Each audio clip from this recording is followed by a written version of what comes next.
আলাইকুম ওয়া রাহমাতুল্লাহি ওয়া বারাকাতুহু। সবাই কেমন আছেন? আশা করি সবাই ভালো আছেন, সুস্থ আছেন। আবার আপনাদের মাঝে চলে আসলাম। আসলে আজকে আমি আসলাম, এই যে আপনারা দেখতেছেন আয়াতুল্লাহ khomeini, আলী khomeini, কারণ উনার জন্য একটা, উনাকে নিয়ে কিছু কথা বলার জন্য আসলাম। কারণ আমাদের দেশে আমাদের দেশে কিন্তু যদি কেউ ক্ষমতা পায়, অনেকে কিন্তু ক্ষমতা ছাড়তে চায় না।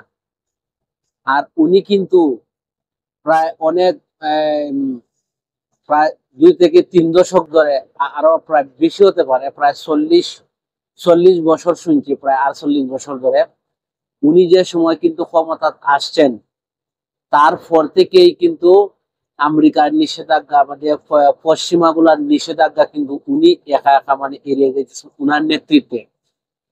উনার আগে যিনি ছিলেন রুহুল আমিন, আহ আহ, রুহুল কামিনী যিনি আছিলেন, উনি উনি কিন্তু উনার কাছে যে আয়াতুল্লাহ আলী khomeini আছে, উনার হাতও সমঝায় দেয়া গেছিলেন। সবচেয়ে গুরুত্বপূর্ণ যে বিষয়টা নিয়ে আমি আসছি আজকে কিছু কথা বলার জন্য, আমি তো ইরানে আছি, আমার প্রিয় বন্ধুরা যারা আছেন জানেন। তো অনেক সরকার তো দেখছি প্রায় উনার যে বক্তবিন্দুরা ছিল, উনার যে বক্তবিন্দুরা আছে, আর কিন্তু একটা দেশের মাঝে অনেকে কিন্তু একজন সরকারকে সবাই কিন্তু সাপোর্ট করে না, কিছু মানুষ আছে তারা কিন্তু সরকারের বিরোধিতা করে।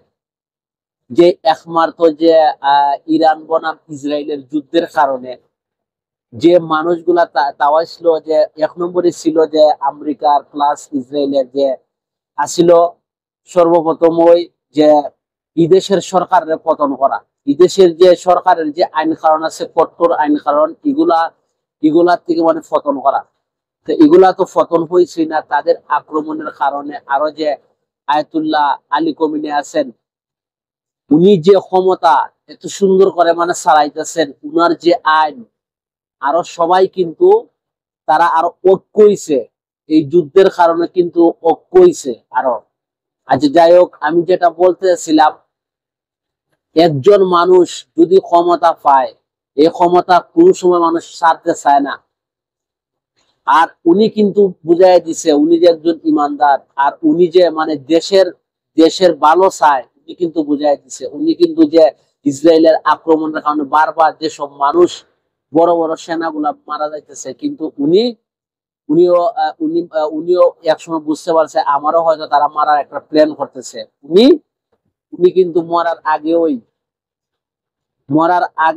আগে আগ থেকে জানাই দিছে উত্তরসূরি কে হইতে পারে, মানে এই দেশের নেতা কে হইতে পারে।